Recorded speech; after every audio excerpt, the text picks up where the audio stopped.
Good morning, this is John from Clock Repairs Merseyside. I just thought I'd do a little video on how you should install your grandfather clock, or rather install the movements after the grandfather clock movement has been, serviced, repaired, restored, whatever it's going to be. Anyway, obviously the first thing you do is you're going to put your grandfather clock back in its case on its shoulders, which are these. Okay, position it position it pretty central, really, so that when you put your hood on, it's central in the glass and one thing and another. Okay, another thing I'm going to point out to you, if you look especially on the older grandfather clocks, you'll see there's various holes. Now these holes are pretty much everywhere, really, and a lot of the time they're actually inside the case. And if you look at the height of where that is inside the case, this clock has probably been attached to what used to be the chair rail, which used to go around old properties, mostly Victorian properties. You would have a chair rail and you would sometimes have a picture rail at the top, and obviously that would indicate where that was. The ceilings were much higher. They were probably 9'6", sometimes 10'4". They were much higher. Now, my 100% recommendation is to make sure that your clock is as level, the case is as level as possible that way, and also vertically. Now the problem being is that obviously with the case being quite old, the clock being very old, some of them 1740, some of them even earlier, we've worked on stuff, but the general idea usually they're about 1780. So you've got all them years of sun, heat, moving house, going around the country, and obviously that then gives creates a lot of movements in the wood warps slightly, the seat boards obviously twist, just like this one is. But the thing is, if you can get that part nearly right, where it's on a wall, fixed to the wall, and it's secure, that's a good thing in many ways.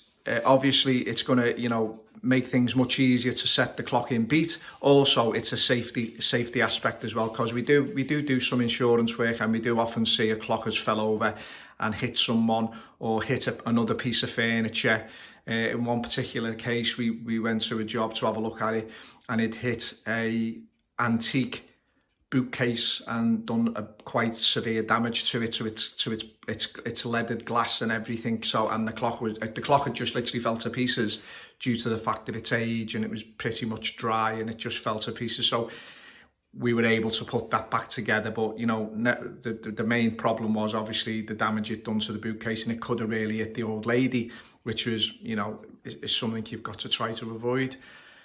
And the other, going on, so obviously the first thing to do is get it strapped to the wall. Now the other way you can get things a little bit level is if you go to the skirt of the clock, should we call it, we recommend that you put a board underneath there, and it gets put on a board. Now people are going to say, yeah, well, it's a flat, it's the floor's wooden, it's flat, but you've got underlay underneath that.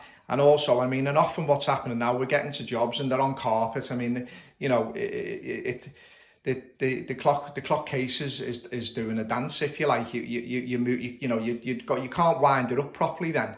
You can't wind it up properly. You can't, it's just precarious. It's just no good. So we're at the stage now with a lot of people. We're asking questions when they come and collect movements from us. We're asking the question, is your case secure, what you're putting it to and all that? Because we're not taking responsibility for that. No, if they want us to take responsibility for that, we will. That's not a problem. But obviously it's a chargeable situation. It's not part of the service of a clock movement. That's up to them. If they want us to do it as a job, that's fine. We'll instruct someone to do that. That's no problem. But yeah, they're the few things that you really need to put into consideration. And then when all that's secure, you then literally can, you know, set the clock up. Then you can put the thing in, and then you can literally set the crutch, and you'd only have to work on that crutch wire then to get your clock in beat. There's nothing else you have to do. You don't have to worry about the pendulum movement causing a gyratory effect in the end, because people don't think, but you know, there will actually be movement. That's why grandfather clock stands are shaped like a sawhorse the way they are. It's to compensate for that pendulum movement back and forth, and it'll, you know, eventually will cause the clock to sort of slightly move, and then obviously you're going to get the clock stopping. So for us, it's absolutely necessary to make sure that these clocks are actually fixed to a wall, to a batten. We fix them to a batten. We put a batten on the wall about 8 inches long. We fix the batten to the wall. Then we fix the clock to the batten. And also, we always recommend the put on a board. We always recommend that.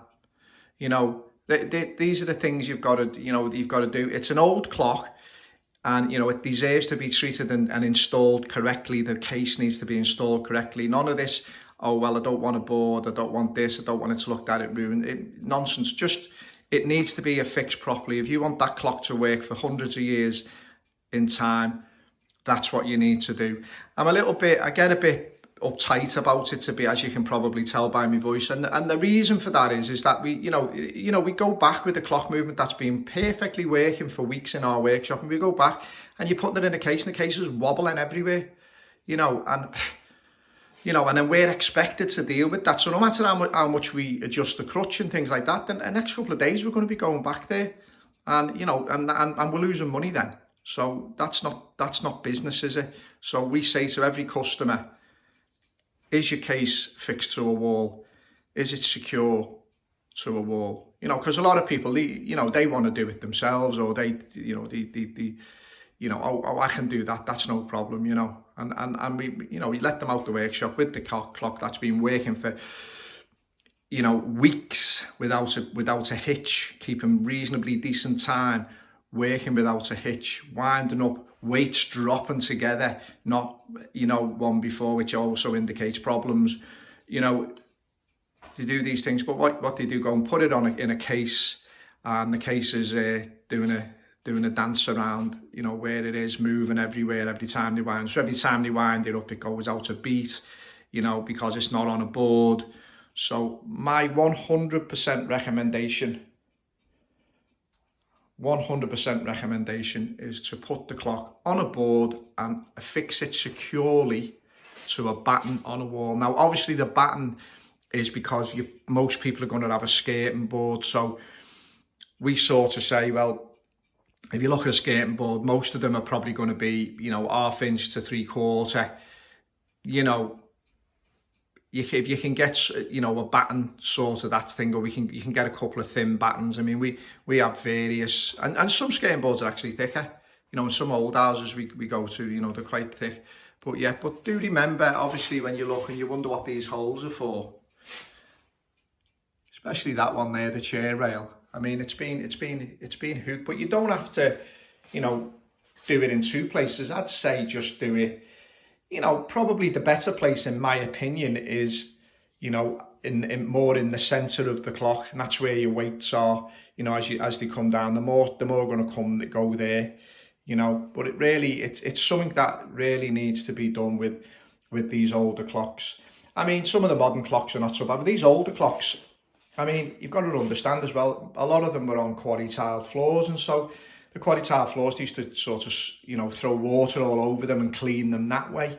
And so, the bottom of the clock has suffered a little bit, so it's a little bit unstable anyway. It's a little bit unstable, so it doesn't need to be put on a carpet, more unstable, and that's got underlay or a wooden floor, and, the bouncy, it just needs, these things need doing. It doesn't, it's to me, it's a must. It's a must. But we're becoming very, very strict on that now. So if we have to call out to a job and we've told them and it should have been strapped on the wall, we'll be then instructing somebody else to go back out and affix it to the wall correctly. That's what we'll be doing. Obviously, we've got to take into consideration older people and one thing and another. We understand that. We're not totally militant about everything, but we will. You know, we're not having that as part of the job. It's costing us hundreds of pounds all the time. But yeah, that's my take on what you should do with, if you buy a grandfather clock, even if you purchase a grandfather clock, that's what should be done. If we sell grandfather clocks and we install them, this is what we do. We don't, you know, we don't do it any other way. We will do it. We will have a board. We have boards which are pre-cut. We have them. They go out with whoever's going to be delivering the clock. It goes out with a piece of batten. We'll have already surveyed the site. We'll have had a look. We'll have asked the customer to take photographs if we can't get to them, just to let us see where it's going, what it's doing. Before we take anything in the house, we go in and we say, can you just show us where the clock's going, or where your clock case is, and then we will make them checks, and we'll look and we'll see, is it secured? Is it, because, you know, obviously with a business, you don't want to be putting a clock movement into a case and the case is wobbling about everywhere, and then you get a call the next day, it's fell over and hit somebody and they're in hospital, you know. So yeah, so this is John from Clock Repairs Merseyside, just giving you my strong opinion on what you should do with a case, and also for our people who are repairing clocks, and the people out there, you know, who are doing service on clock movement. You know, this is something we all should be doing, because, you know, I'm absolutely certain, you know, it's if you set a clock up in a workshop and it's working for weeks and weeks on end, I don't see any reason why it's not going to work for, you know, a long time to come. I mean, and my only opinion is that I would say a lot of the time when a clock's being serviced properly, it's been serviced well, it's been serviced correctly, there's no reasons for it. So my situation is, I believe sometimes it's down to how it's been fixed to a wall, or not being fixed to a wall, if you like, or it's on a sloping floor, and then as the carpet sinks in, it, you know, becomes more unlevel. I mean, obviously if you're screwing it to the wall, you're keeping it sort of steady, really, you know. And obviously you're fixing of things as well. I mean, this clock, the back of this clock is pretty decent, really. I mean, it's just got a couple of holes in it. It's probably been in the one place. Actually, I do know where this clock's been, to be honest with you. I bought this clock in a few weeks ago. We have some paperwork with the clock, and I know the guy, he'd had it for, I mean, his parents, and I think he was about 90, and it was his brothers who was 92 or something. So we know where this clock's been. So this clock will be getting restored and will be up for sale. Pretty nice clock, actually. Macclesfield, pretty nice original dial, but it's been serviced by two eminent clockmakers who FBHI. I actually know them. I've actually spoken to one of them in length about some English heritage stuff, and yeah, so he serviced this many years ago, 20 years ago, and then it was serviced by another guy who I never met, unfortunately, but I would have liked to meet. Both of them really good, excellent. The work is always very good. But yeah, anyway, that's my take on that. Yeah, so think about the case, think about how it should be sighted and secured. This is John from Clock Repairs Merseyside. You have a great day. Thank you.